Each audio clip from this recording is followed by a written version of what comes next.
Elle avait probablement traversé les siècles dans des conditions chaotiques. C'est dans une caravelle à voile blanche qu'elle se retrouva au Portugal, en partance pour un voyage au long cours. Qui l'avait déposée dans les cales du bateau, mystère. Elle voyagea dans l'Empire byzantin alors à son apogée, jusqu'à ce que les Turcs s'emparent et de l'Empire mourant et de Diane. On l'oublia pendant quelques siècles et on la retrouva dans un galion. Tempête, haute mer, naufrage, on la récupéra, attachée à une planche, flottant sur une mer déchaînée. Qui la remarqua, un autre mystère. On la mit alors dans un superbe clipper. Elle commença à intéresser les équipages. On pourrait l'échanger ou la vendre, se disaient les marins. Ça vaut peut-être le coup d'essayer. Et ils cédèrent Diane à des pirates sans foi ni loi. La belle vie fut de courte durée. Diane, trop encombrante, fut donnée à l'équipage d'un céréalier. Elle fut jetée dans des tonnes de blé. Ce n'était pas la plus mauvaise place. L'orge, l'avoine sont des céréales bien agréables.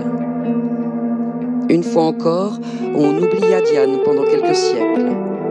Et elle se retrouva, on ne sait comment, dans les cales d'un paquebot avec des migrants considérés comme de la vulgaire marchandise. Voyage interminable, confort sommaire. Elle sillonna les océans. Puis on perdit Diane à nouveau. Le légendaire Titanic sombra et l'on pensa que la statue reposait dans des profondeurs abyssales. Or, lors d'une escale dans un port de la Méditerranée, les passagers d'un de ces géants des mers découvrirent la statue. Ils arrivèrent dans une crique et Diane se dressait fièrement, adossée à un rocher. « Mais c'est un trésor !» s'exclama un homme qui restait comme pétrifié devant cette Diane voyageuse dont la beauté n'avait rien perdu de son éclat.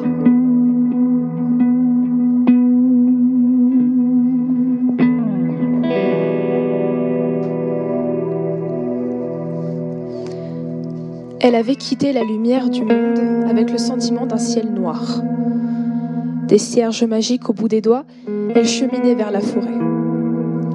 La nuit s'approfondissait devant elle et prenait une odeur sucrée qui adoucissait la musique en cendres de ses pas. Elle allait, le chant des flammes au bord des lèvres. Elle allait vers cette lueur rouge qui éteignait les douleurs. Elle allait comme ses aïeux avant elle. Se calant sur la marche de la forêt noctambule, elle avançait sans peur. La magie des cierges pointait devant elle, tel un bâton de sourcière. Les frôlements acides d'aides perdues dans la nuit, les odeurs grises d'araignées, les bruissements fous de fourmis volantes, rien ne la ralentissait. Elle allait vers l'espoir. Elle traversa la lueur rouge sans la voir. Elle traversa le feu sans se consumer. Elle traversa la fumée, le crépitement des cierges encore au bout des doigts. Puis elle revint doucement vers son village. Elle le traversa sans le reconnaître et s'avança vers les ruines de son enfance, un goût de peine brûlé au bout des doigts. Pour la première fois, elle les regarda avec tendresse et rit à perdre haleine devant cette farce de la vie. Grâce au feu, elle avait éteint son désespoir. Elle tourna le dos à son passé et s'engagea sur le chemin de l'avenir.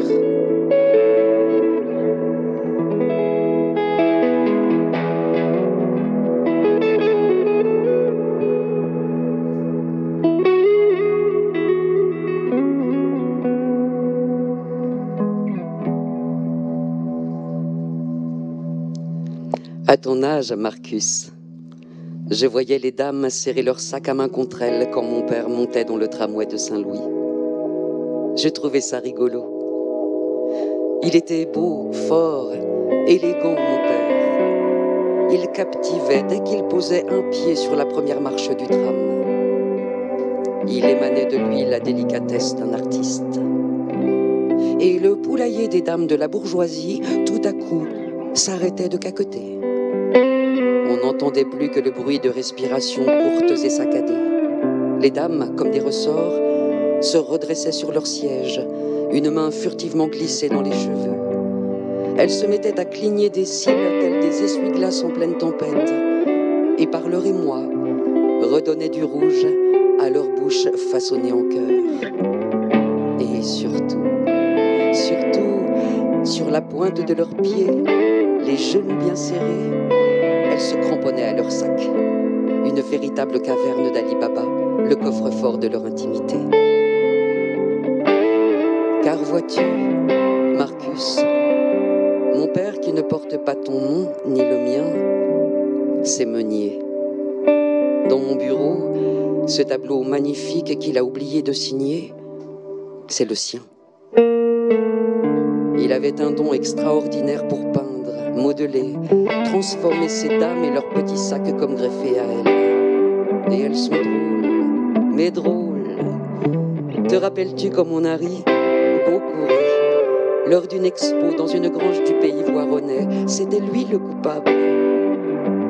Et les dames, Marcus, ne rêvaient que d'être la prochaine victime. L'élu qui, métamorphosé, illuminerait, c'est certain, un jour elle aussi, un des salons du Louvre.